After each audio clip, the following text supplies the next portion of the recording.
I'll go ahead and get started so that we have plenty of time. I'm happy to take questions as we go through the webinar today as well. So I'll stop throughout our conversation. In addition, I always leave some time at the end of the session where I turn off the recording piece. So if you have a question that you want to ask that you don't necessarily want on the recording, I'll leave time at the end for that as well. But I'm very excited to have you all here with me today. Hope you get a lot of great practical information and application around compensation that really helps you understand both the art and the science that comes out of compensation philosophy. And so we're really going to give you kind of that behind the scenes lens that comes out of corporate America in terms of compensation philosophy, but how does it apply to smaller businesses as well? Because sometimes when we're a smaller business, we have fewer employees, we tend to think of this as like, oh, we don't need this much structure, but there's actually quite a bit of benefit to organizations to having clear structure and concepts behind compensation philosophy. So we're going to give you that information today and give you ways to apply it regardless of the size of your team. First and foremost, for those of you that I have not met formally, I am Katie. I'm the owner of People Solutions Center. Really excited to have folks on today. We are an HR consulting firm. We specialize in working with small to mid-sized clients, although especially in the compensation space, we also support larger clients who maybe have in-house HR on a day-to-day basis, but they don't have access to compensation specialists and or the comp data that they need to do these kinds of programs. So we do a lot of compensation work for our clients in a variety of ways. So excited to bring to you some of that philosophy. I love these pictures as a starting point because this is often how owners and managers are feeling about those common questions of, hey, I want to raise, or I got this offer down the street and I need more money. And when we're lacking a philosophy or a structure to our compensation model, those conversations become really frustrating and they start to break trust with, like, you start to not trust your team as much. They don't trust you as much when they feel like they have to ask for a raise. So there's so many reasons why having a compensation structure makes a huge difference regardless of your size. So some of the things that we talk about in terms of, like, what are the warning signs that you see when an organization's compensation structure isn't working well, or maybe isn't in existence at all? These are some of the things that we hear from clients when they call and they're like, everybody's asking me how they can make more money. I'm sick of talking to people about getting a raise.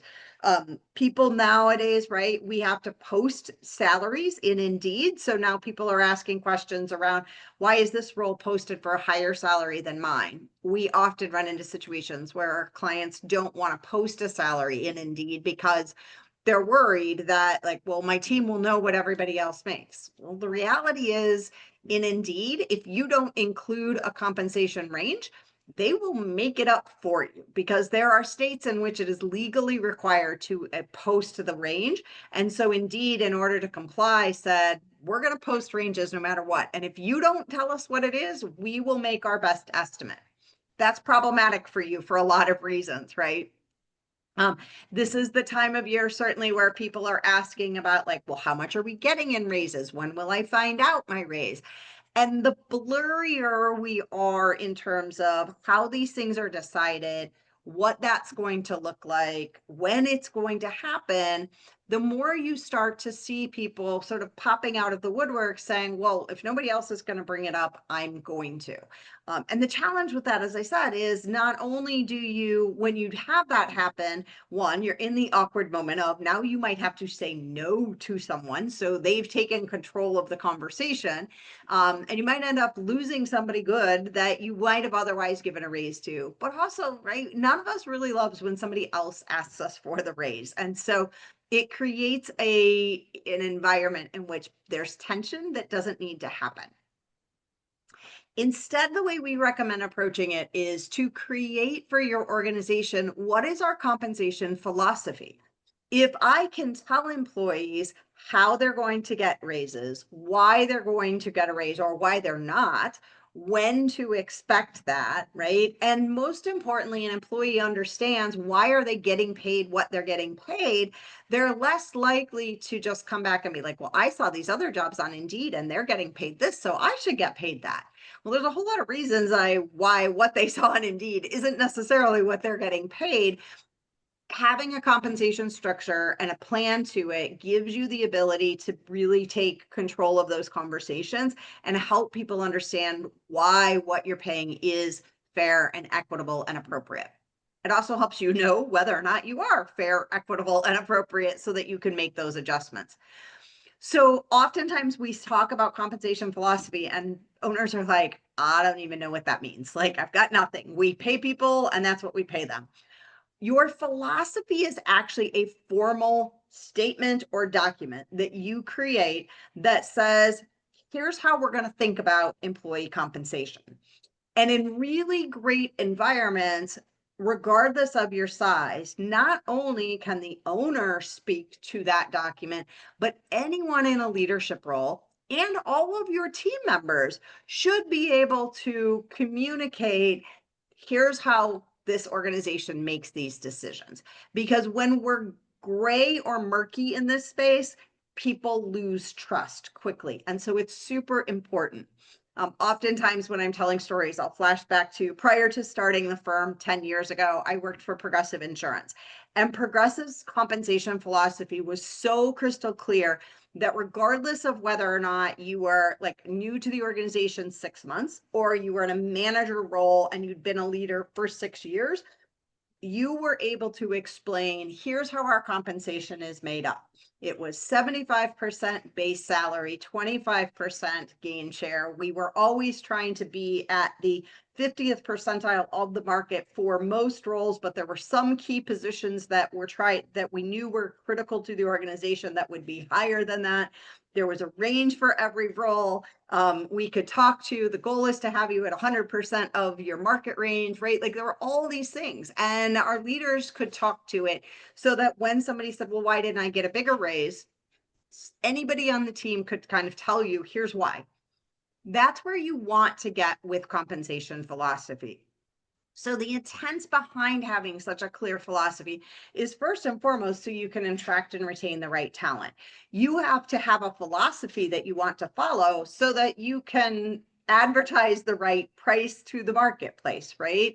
If you want to attract and retain top level talent, then you might need to be a leader in compensation, which means you've got to understand what's everybody else paying.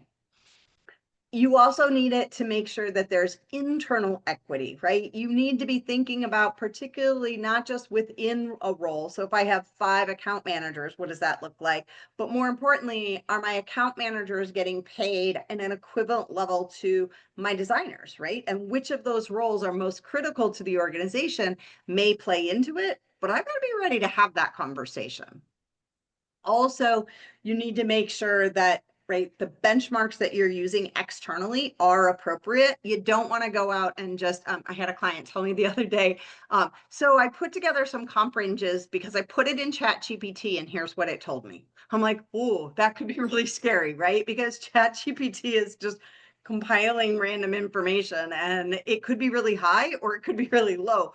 Not a very viable source for you though, but you do have to make sure you're using benchmarks that you can explain, here's why we're doing what we're doing.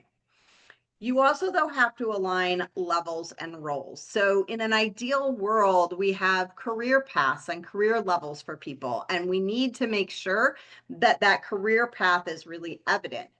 A lot of times though, we'll see organizations, they do create the career path, but it's all about upward movement. There's no path for, well, what if I don't want to be a leader, but I want to go learn this specialty area over here, or I want to go learn this. And so everything about career path, the only way to make more money is to go up.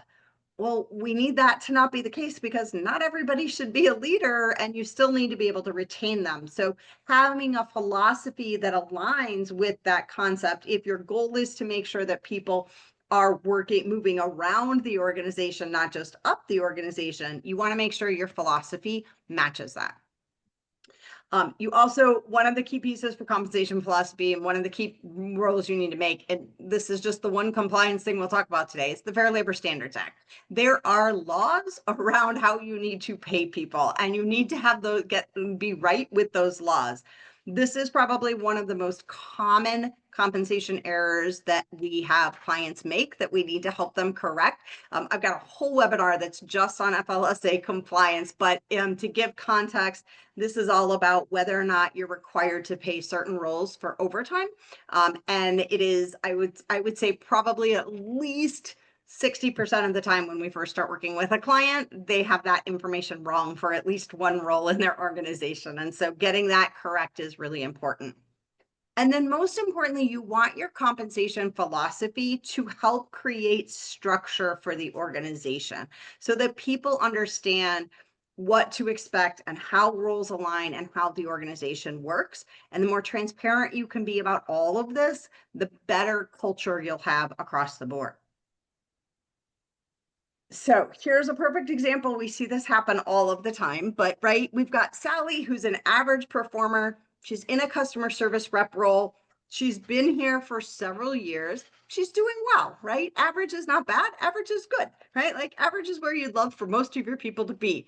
But she's been here for 3 years and she walks in the door and says, I want a $5,000 raise. If you're thinking in terms of like, how do I make this decision? Do I give Sally $5,000? Do I not? Right? There's a difference in how we go about that decision depending on whether or not I have a comp philosophy or not. If I don't have a comp philosophy, then the only things I have to rely on to make this decision are, first of all, what's my emotional reaction when Sally asks me, which can range everything from, oh my gosh, I would never want to lose Sally, to, you know what? How dare she ask me for a raise? I just gave her a raise 3 months ago, right? But the how dare she starts playing into our decision. What is our team capacity, right? You might not want to give Sally $5,000, but maybe you're also short another role and you're like, ugh, can't afford to lose Sally today, so I'll give it to her. Again, not a good long-term decision because it's going to throw off everybody else's compensation. It could be budget constraints. You may say, I don't want to lose Sally, but I don't have $5,000, right? So those are things that would play in. And then obviously, hopefully we're also looking at, well, if I give Sally $5,000, how much do I need to give other people in her salary range, right? But if we don't have a comp philosophy, that's it. That's all we've got to go on. If we spend time building a compensation philosophy, now we have completely different set of information to make those decisions on. And these are better tools to make the decisions on in the first place. The first one is we can say, you know what, let's look, we think Sally is an average performer, but what are her actual metrics, right? Where does she stand in the salary range? Because we know how much we want to pay for this role. And maybe $5,000 is more than we should be paying altogether. We also have market data. So it's not just what do I want to pay, but what do I need to be paying based on the market? Had a client last week where we've made a couple of external hires for them. And every time they've had to go to the external market, they've had to pay quite a bit more for the talent that they're looking for. We're now at the point where I think on their third external hire this year, where they had to pay more externally. And now we're looking at it, we're like, all of their internals are really getting shortchanged because they haven't made the internal adjustments. And sooner or later, that's going to cause friction within the team, right? Also, that equity piece. It's not fair that just because somebody goes to look for a job externally, they're suddenly making more money. You don't want to give your team members, your talent, a reason to go look externally just so that they can make more money. They have to feel like you're going to take care of them internally because they're staying, not in spite of it. And then obviously it also has to fall within the budget.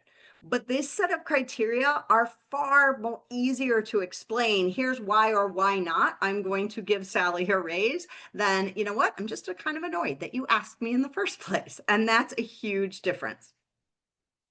So in the first scenario where I don't have a compensation philosophy, right, all I can tell Sally is, I'm sorry, it just wouldn't be fair. But if that's what I tell Sally, Sally walks away feeling like, well, that kind of stinks, right? Like, it's not fair, isn't a good answer. If I have a compensation philosophy, though, what I can tell Sally is, look, I've looked at your compensation using the framework that we've set up to understand what this role should look like, both internally and in the market from a compensation perspective. I've also evaluated your performance and how long you've been here. And you're actually above market rate for that role. And here's what that market rate is based on our research, right? Now, I can completely appreciate you wanting to make more money, and I can help give you a path to do that. We've got this senior level rep role, and if we can develop your skills so that you meet those requirements, then you know what? I'd be happy to give you the $5,000 raise because that's going to fall within the range. And now let's talk about your development plan to get you there. I guarantee Sally is far more likely to stay with the organization with the second answer than the first one of, sorry, just can't, right? That's not going to get you nearly as far. And so we have to think about those things and think about, if somebody asked me for a raise today, could I give them a clear and obvious answer to why the answer is yes or why the answer is no? Because even if the answer is yes, if all I can say is, sure, I want you to stay, well, that doesn't really keep Sally from coming back in 3 months and go, okay, great. How about another $5,000, right? And it often will leave a bad taste in people's mouth when we have to have those discussions. So when we're thinking about philosophy, things to like, what do we want our compensation philosophy to talk to? There's a couple of things that you have to make sure that we consider. First and foremost is you have to decide, where do you want to be placed in relation to the market. For some roles, you might need to be ahead of the market. Other roles, right? If there is a role that it's really hard to find talent in, you might need to be thinking about, you know what, I need to be on the cutting edge. I need to be ahead of the market for that particular position. In other cases, you may say, you know what, as much as I would hate to lose Sally, this is a role where if I did lose Sally, I could go out and find that talent again. So maybe I don't need to be paying above market rate for this particular position. If you think about this in terms of consumer goods or even vendor services that you use for organizations, right? There are some services that you're like, you know what, this service is so important that I'm willing to pay a premium. There's other services that you're like, no, I just need this thing to get done. My husband makes fun of me all the time when it comes to grocery shopping because he does all the grocery shopping in our house, mostly because I am willing to pay for convenience. So I will go to the most expensive grocery store because I can go to one place and get everything I'm done. And I literally like time my time to get out. I want less than 15 minutes in and out in a grocery store. And when my husband and I got married and he's like, why do you keep going to the expensive grocery store? I'm like, because it's the most convenient. I know where everything is. And I can just like walk down the 4 aisles and walk out the door. And he's like, but this thing is cheaper over here and this thing is cheaper over here. So we could go to this store and get these 3 things and this store and get those 3 things. And I was like, that is not going to happen, right? Like, just never going to be. He took over the grocery shopping because for him, less expensive mattered. There are still 3 things though. I tell him every week, do not ever buy that at that grocery store because I don't like the brand and I'm willing to pay the premium for. That's essentially what you're saying here as it relates to compensation. There are some roles that you might feel like, you know what, we've got to be ahead of the market because we never want to lose these people, or I need to attract the best of the best. And there's other roles that you're like, you know what, if I had to replace it, I would. The second piece you have to think about is, what's the compensation mix? So if my total compensation I need to get somebody to is $90,000, what percentage of that is base salary, bonus options, and benefits? And this may differ for different roles, right? Sales roles, oftentimes lower base, higher commission, lower base, higher bonus, right? Nonprofit space tends to go lower base, but really rich benefits. And that's how they're able to like retain their people. And so their base salaries are lower if you do salary surveys, but holy cows, for some of these nonprofits, associations, their benefits are really rich. They may pay 100% of somebody's healthcare. They may match 401k after the first, on the first day of work. They might enhance the amount of PTO somebody gets. There's a reason why there might be, like, you might want that mix to be different, and knowing you have different levers you can pull can be really helpful. And then the last consideration you want to think about is, do you want to pay for performance or do you want to pay for cost of living? And we're going to go a little bit deeper into this in one of the upcoming slides to talk about the whys and what the impact can be and what does that look like. But these are three things that, as you're thinking about your compensation philosophy, you need to kind of answer these questions so that you can start putting your ultimate statement together. Again, I'm going to take just a second to pause. If anybody has questions so far, feel free to drop those in the chat. I'll ask them, I'll stop and answer those as we go. Also, you can always just like either raise your hand on your video or just use the emojis to raise your hand, and I'll know that as well. But some other things to consider about your compensation philosophy. And again, the goal is to actually be able to write a 2 or 3 sentence statement that says, here's what we're trying to do with our compensation plan, right? One of the things to think about is geographics, particularly if you reside in more than one market. You need to decide, how are we going to compensate in different markets? Am I going to compensate in different markets, right? So for example, I have an all remote team. I have people spread from Orlando to Seattle, Washington. It costs a lot more money to live in Seattle, Washington than it does to live in St. Louis. I had to decide, am I going to pay a higher premium for the person living in Seattle? Or is it one of those situations where it's like, look, I don't care where you live. So wherever you live, this is the compensation I'm going to pay. You get to choose whether or not that's sufficient in the market that you live in. But that is part of my philosophy. In addition, if you have roles where you say, look, this role has to exist in this particular market, that's when you really have to, like, you do have to start compensating differently. So I'll use Progressive as an example again, right? We had claims offices across the country. And if you worked for Progressive in a claims role, you had to live in the city that you were supporting. And so it was more expensive to find talent in San Francisco than it was in St. Louis. And so we made a geographic adjustment to salaries in San Francisco for that very reason. But even within that, we had to decide, are we adjusting that based on cost of living or cost of labor?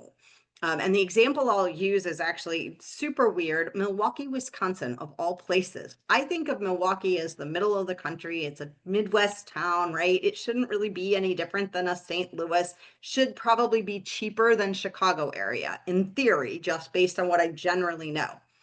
The reality was, cost of living in Milwaukee, Wisconsin was the same as a St. Louis. It was cheaper than Chicago.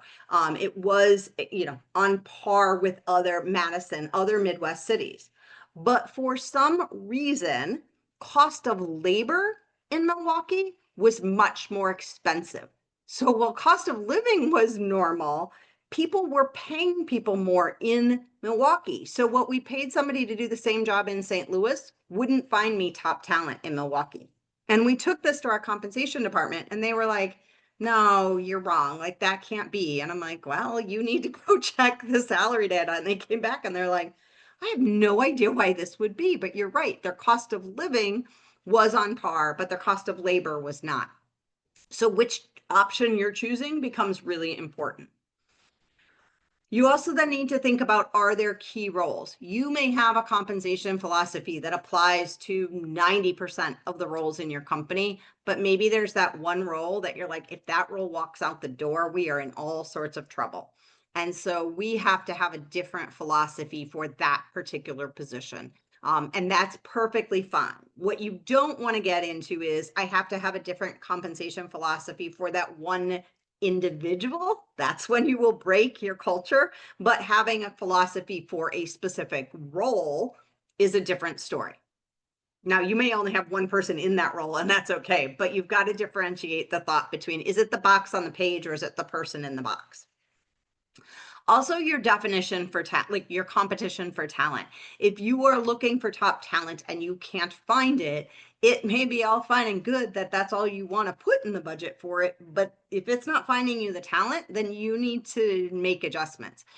Oftentimes, when folks call us and say, hey, we'd really like to make sure that like we want to hire for this role and here's the salary range. And we're like, okay, but that's not going to get you the person that you want. And they're like, but that's all we can pay. Like, well, that's nice, but you're not going to find the person that you want. We're not in a market right now where employers get to sort of say, well, that's all I'm going to do. We are still very much in a buyer's market from an employment perspective in most markets. And so you need to be able to adjust what is it going to cost me to hire the person I want versus what am I willing to pay for that particular talent, or at least make sure that what you're willing to pay is based on some level of market data. All of these things go into that 2 to 3 sentences that you write that say, this is my compensation philosophy. And the great part about a really good plot philosophy is it should be something that you could repeat over and over and over again to people, and they would be like, yeah, matches my experience. Also, that other people, so that your leaders, right? That so it's not just coming from one person on the team, but everybody on the team could explain, here's why I'm paying people what I'm paying them. Most importantly, though, there's a couple of things that you need to make sure that we address and do along the way. The first one is the one that actually is the most commonly skipped part of building your compensation philosophy, and that's making sure that it aligns with your core values. Here's what I mean by that. If you have a core value that says customer service is our number one thing, right? The most important thing we do is customer service. But everything about your compensation philosophy is we only adjust for cost of living. We don't give, there is no measure of performance that's tied to customer service, right? And I don't determine, right? I pay my customer facing people the exact same as I pay somebody that's maybe not customer facing. Do I really value customer service, right? Or have I just said it? Is it just in my values? And so you want to make sure that whatever your philosophy is, it connects to the business outcomes you are trying to drive. So if I stick with the customer service example, if I want to drive customer service, then in addition to base salaries, right, I may have a bonus program that ties to whether or not we've reached our goal on customer service surveys. We might have a bonus structure that is tied to retention of customers because maybe that's my key measure of customer service. I also may look at if I have a particular key role in the organization that their number one focus is on customer retention, and it is critical because that's the person, maybe it's a sales role, that an outside sales role where they've built a relationship with this customer year over year, and that's why they stay. Well, then that might be a key role that some part of their compensation isn't just about how much did you sell, but more importantly, how much did you sell to returning clients? Because now I have people who are loyal to us. And so there's a lot of different ways that those two things sometimes get out of whack, but that's a really important part to make sure we align. So we first of all have to make sure we understand our core values, and then we have to think about how to make this connection. The second step in developing your philosophy is you have to engage other stakeholders. So you cannot make compensation philosophy in a vacuum. Oftentimes, key stakeholders that would be a part of this might be your HR team. What are they seeing when they go out to recruit, right? What are they seeing in the market for these other roles? Your key stakeholders could be your leadership team, right? Who's asking, like who seems to be doing the best, and do you feel like they're rewarded for that work? But we need engagement from a lot of people to really understand not only what do we want our philosophy to be, but what do people think it is today? Because it's kind of like culture, right? every company has a culture. It's whether or not it's the one you intended to create or the one you came about accidentally. The same thing is kind of true about your compensation philosophy. Your team probably thinks you have a compensation philosophy. It may not actually be what you wanted it to be. It may just be because you've made random decisions over time. But once we get that input to understand what people think it is today and what they want it to be, then we actually have to do some analysis. We've got to look at what should this be from a market perspective and where are we standing today. Then we actually document it. So creating a document that you can give to new hires, you can go over with team members every year. You can talk to people about, we have a total compensation philosophy, and it is a combination of your base salary, your bonus, your overtime, your benefits. And here's how that looks for you. This is how that's figured out, so that your people could actually speak to all of their compensation, not just, well, my base salary is X. And then most importantly, and this is the part we miss, you have to train your leaders to be able to speak to compensation. We see a lot of organizations that there's like one person who makes all the compensation decisions, and that person has to tell everybody. We've had a couple of clients that they're like, the owner is the only one who knows how much how much each team member makes, and they communicate all salaries, even though I report to this manager or this supervisor over here. First time we had that happen, we had a new client. They had only been with us for like a month, and it's time to do compensation reviews and information. And they're like, okay, we need to get with our HR partner.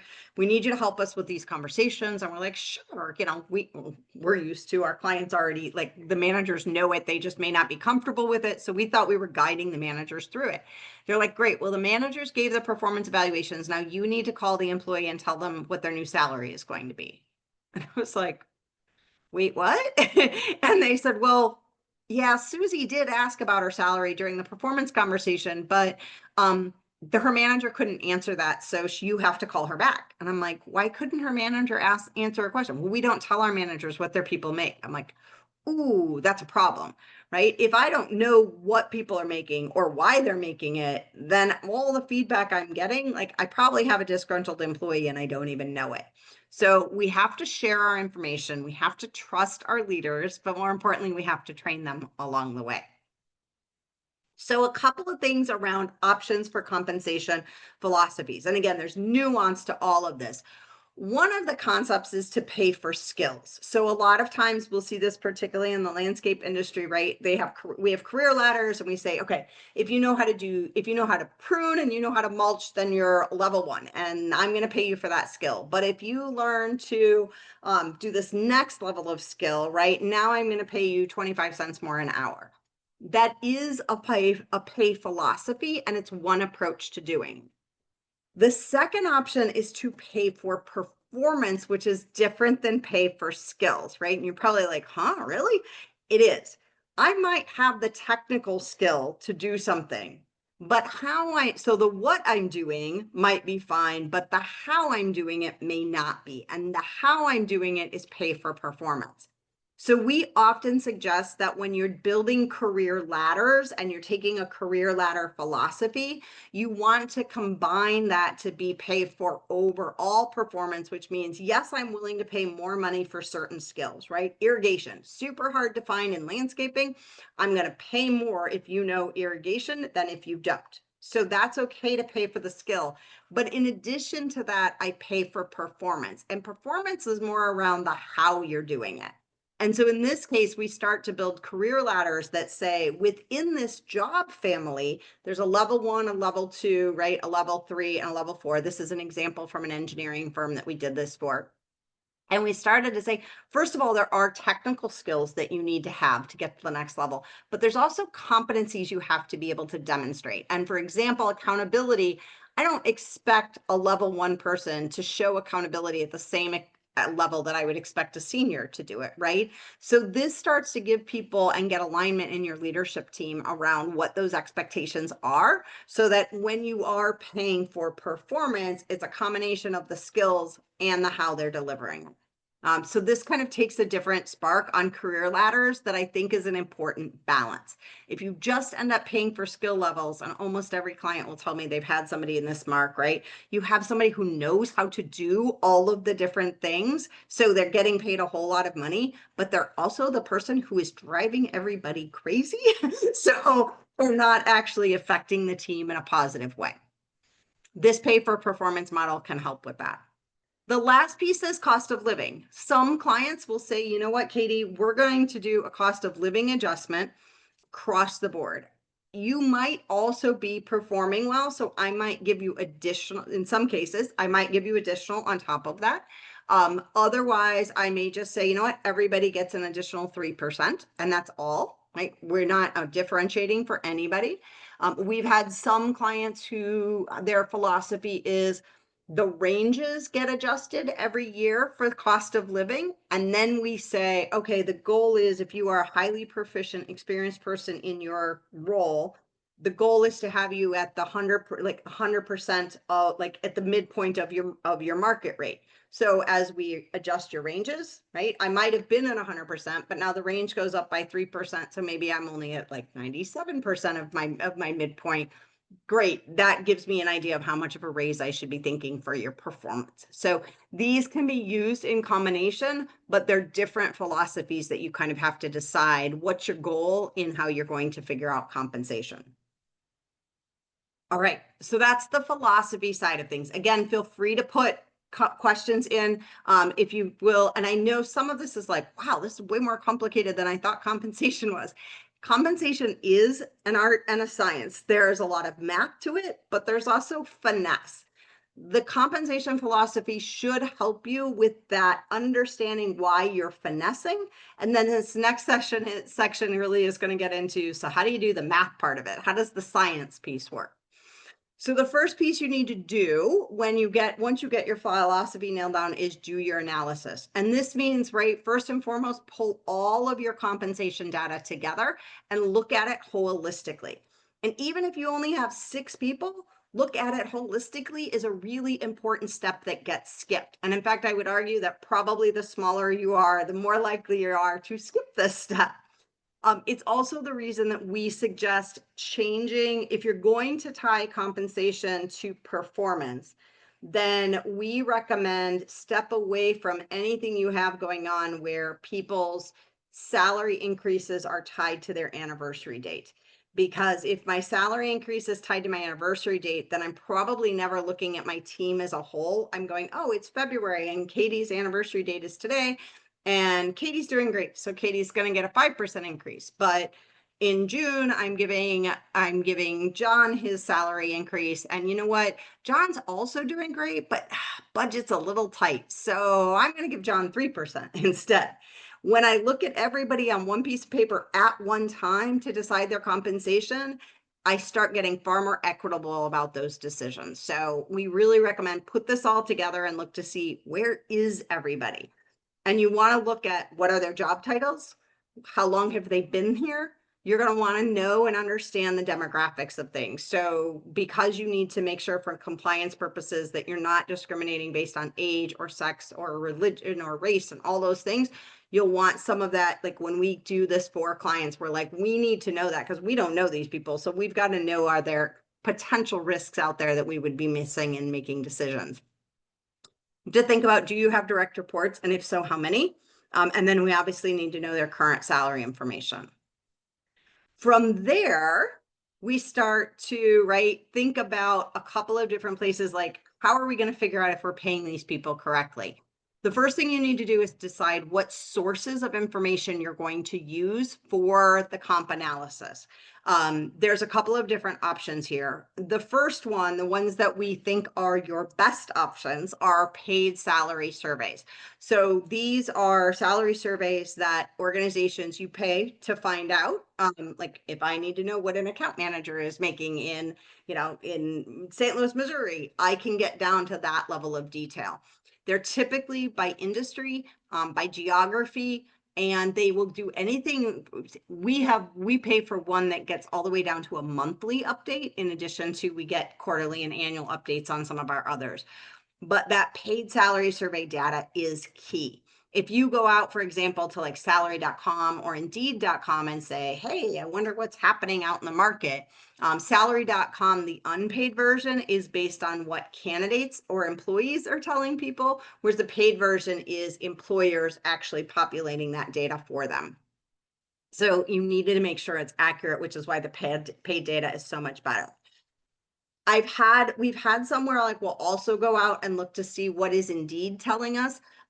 You absolutely can do that. I do tell people use it with caution because of what I said earlier. Indeed is going to populate compensation for you, whether you wanted it, whether you gave them that information or not. So it is possible that that is not 100% accurate. It's a good starting point, but don't believe everything you see. That's why the paid salary survey is better. It is one of the reasons that like we pay for salary survey data and then we use it for all of our clients because it is really expensive. So you might not, if you're doing this once a year, might not make sense for you, but know that there's access in a lot of other places. The next thing you want to do is make sure you've got really strong job descriptions. We really need to make sure when you're doing salary survey information, essentially what you're going out to look at is say, okay, I need to hire for an engineer, right? And I need an engineer one. Well, first thing you're gonna need to decide is your engineer level one expectation the same as everybody else's?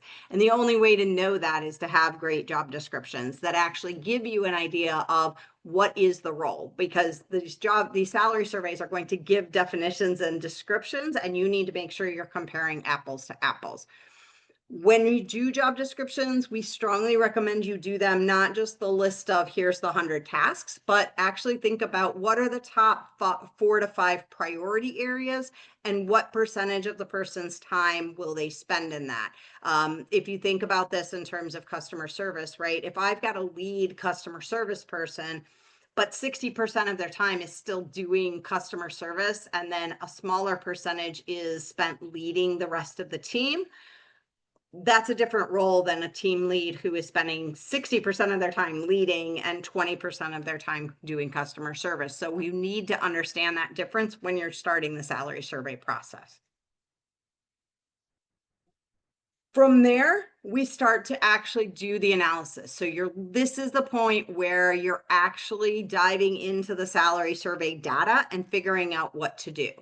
The first thing you do is figure out what are the market comparisons. So you're looking at your salary survey data to figure out which roles am I comparing it to.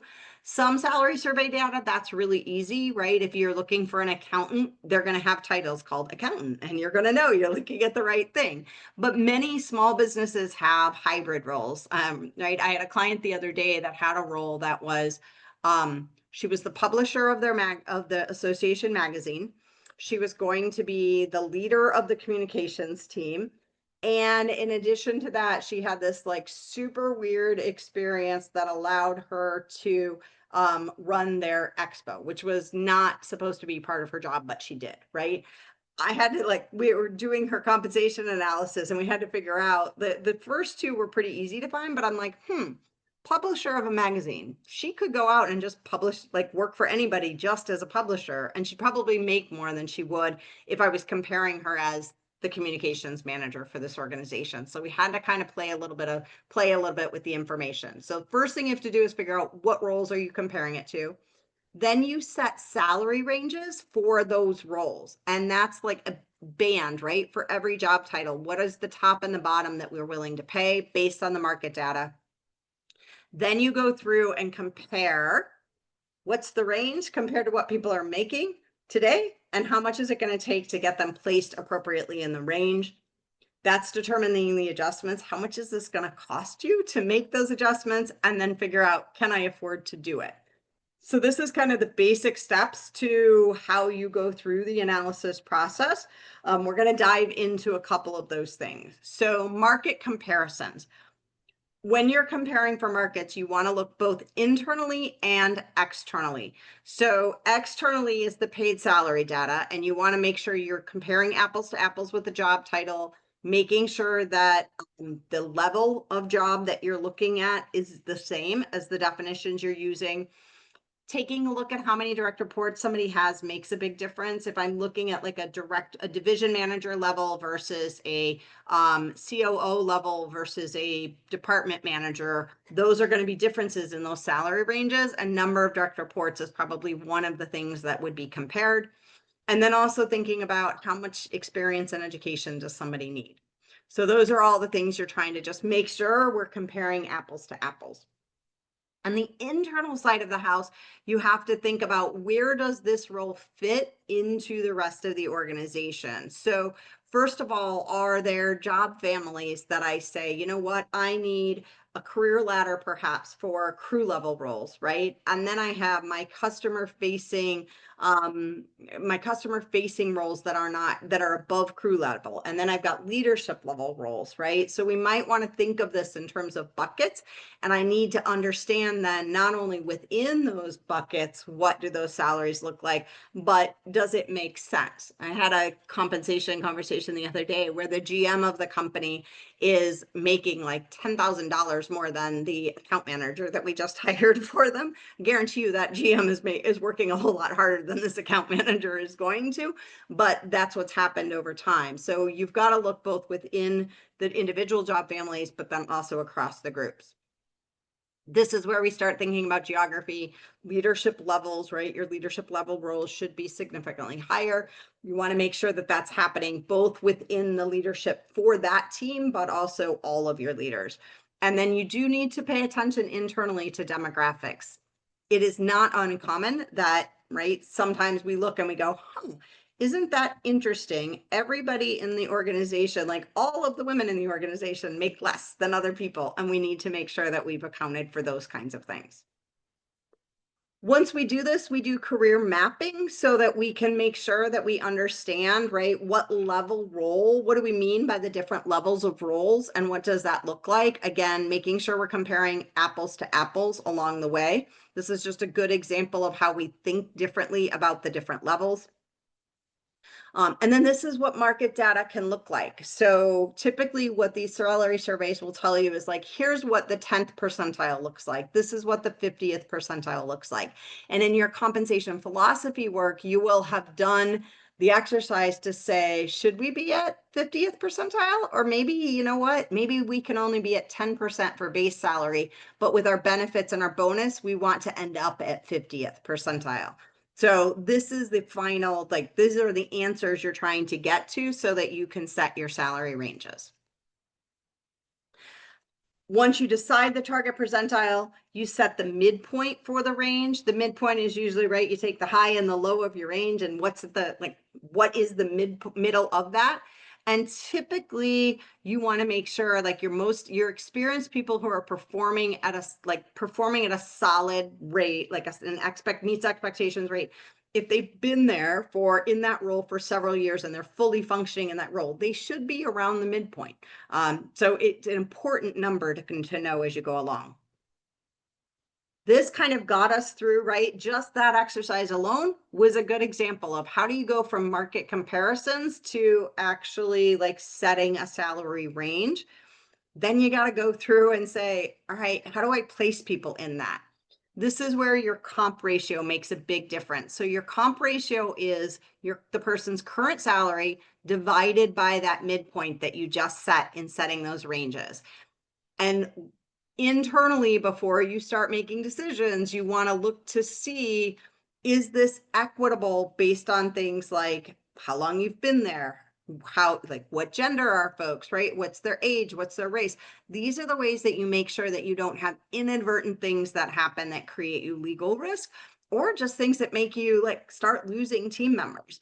Perfect example, a couple of years ago when I was at Progressive, we had an employee, she was phenomenal. She'd started with us as a recruiting coordinator. Within a year, she got promoted to a recruiter 1. And at Progressive, when you got promoted, you automatically got a 5% increase. But she started low in the range. So she gets promoted within a year. She gets her 5% increase. She's ecstatic, right? She got promoted. Over the years, really quickly, she got promoted to next level. So she never stayed within a level for very long, which meant she was getting these 5% increases. Meanwhile, some of her peers maybe stayed at level 1 a little longer. So they got the 5% bump when they got there. They got a couple of 3% bumps along the way.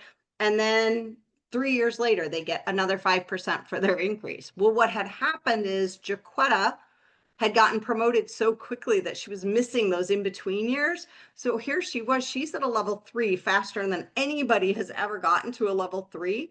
She was making $20,000 less than her peers, and she was one of our top performers. And we were like, how did that happen? Jaquetta happened to be African American, and everybody worried that like looked at it and went, oh my gosh, did we do that intentionally? No, it was simply she was getting promoted so fast she didn't have a chance to get to catch up with people at her own level along the way. And so that year she got a really nice raise to bring her in from an equity perspective. But this analysis is super important to do to make sure you don't have unintended consequences from that perspective. A perfect example of that, right, is looking to say Susie's comp ratio is at 92%, Joe's at 105. They're doing the same role, they're doing the same performance. You want to know this because otherwise Susie, who you don't want to learn, might be like, well, you know what, I can go down the street and get the same pay that Joe's getting here, but they're not giving it to me, so I better go look for a job. In reality, if we take a look at it, not only do we avoid potential legal risk from it, but more importantly, we're more likely to retain Susie because we recognized it versus waiting for Susie to figure this out. The last piece is thinking about, right, like, why does all of this matter? Why do you spend time building a compensation philosophy? The first piece is, right, you've got to be consistent. You need to be equitable. If you treat people fairly, they know it. Even if we don't walk around every day and talk about our salaries with other people, we know whether or not we're being treated fairly. And the biggest piece is if I can explain to you why I'm making the decisions I'm making, I inevitably build trust with you that I must be doing something fair. If I can't explain it, then employees are left to their own assumptions about what is fair and what is not. Also, transparency. This leads to how we talk about expectations overall and what are the standards for performance. If I can't explain to you how I figured out your pay, then I probably can't tell you whether you're doing your job well or not. The perception of team members, you do have to be super careful. A lot of times I have clients who say like, Katie, I don't need this because people aren't allowed to talk about their salaries anyway. Well, actually telling somebody they can't talk about their salary violates some of the laws. So you can't have that conversation. You can't, it's an unfair labor practice under the National Labor Relations Act. You can't tell people not to discuss their compensation, which means you better be able to tell them why their compensation is what it is, because just saying don't talk about it isn't going to work. And most importantly, in this market, you've got to be competitive. If you can't compete for the talent, you're going to end up losing good people for all of the wrong reasons. So I am going to pause there for questions so that we have the opportunity to take those. I am going to take us offline for that so that you can ask questions without recordings. I do always offer, so as part of all of our webinar series, we offer free HR strategy sessions to anyone who attends one of our webinars. So first of all, we've also put together a cool HR playbook that kind of walks you through how to start to think about HR with clarity. Also, though, if you click on that and put in your information, you will get the link to set up a free HR strategy with me personally so that we can sit down and talk about whether it be a compensation issue you're running into or just some other HR problem we can talk about and give you some advice and recommendations along the way. So I will put that back up in a moment, but let